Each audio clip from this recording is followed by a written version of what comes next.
is necessary for the absolute chaos of the reality beyond experience to manifest itself as reality. It's an amazing idea because it gives consciousness a constitutive role in the cosmos. And you can debate that, but you know, it's not, you can't just bloody well brush it off. Because first of all, we are the most complicated things there are that we know of by a massive amount. We're so complicated that it's unbelievable. And so, you know, there's a lot of cosmos out there, but there's a lot of cosmos in here too. And which one is greater is by no means obvious unless you use something trivial like relative size, which, you know, really isn't a very sophisticated approach. And whatever it is that is you has this capacity to experience reality and to transform it, which is a very strange thing, you know. You can conceptualize a future in your imagination, and then you can work and make that manifest. You participate in the process of creation. That's one way of thinking about it.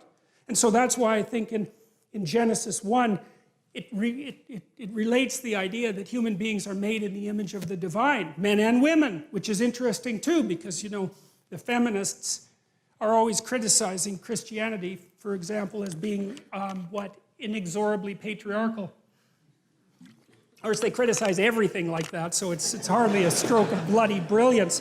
But I think it's an absolute miracle that right at the beginning of the document, it says straightforwardly, like with no hesitation whatsoever, that the divine spark, which we're associating with the word that brings forth being, is manifest in men and women equally. That's a very cool thing.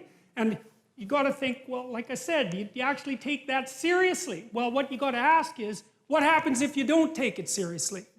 Right? Read Dostoevsky's Crime and Punishment. That's the best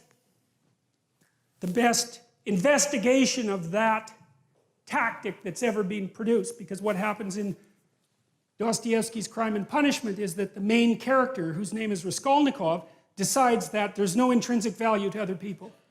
And that as a consequence, he can do whatever he wants. It's only cowardice that stops him from acting, right? Because why would it be anything else if the value of other people is just an arbitrary superstition? Then why can't I do exactly what I want when I want? Which is the psychopath's viewpoint. Well, so Raskolnikov does. He kills someone who's a very horrible person, and he has very good reasons for killing her. And he's half-starved and a little bit insane and possessed by this ideology. It's brilliant, brilliant layout.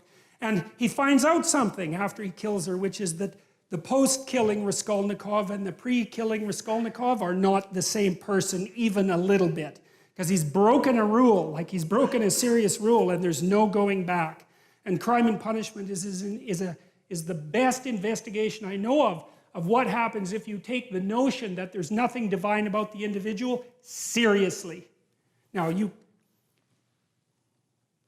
know, most of the people I know who are deeply atheistic, and I understand why they're deeply atheistic, they haven't contended with people like Dostoevsky, not as far as I can tell. Because I don't see logical flaws in Crime and Punishment. I think he got the psychology exactly right. And Dostoevsky's amazing for this, because in one of his books, The Devils, for example, he describes a political scenario that's not much different than the one we find ourselves in now. And there are these people who are possessed by rationalistic, utopian, atheistic ideas. And they're very powerful. They give rise to the communist revolution, right? I mean, they're powerful ideas. And his character, Stavrogan, also acts out the presupposition that human beings have no intrinsic nature and no intrinsic value.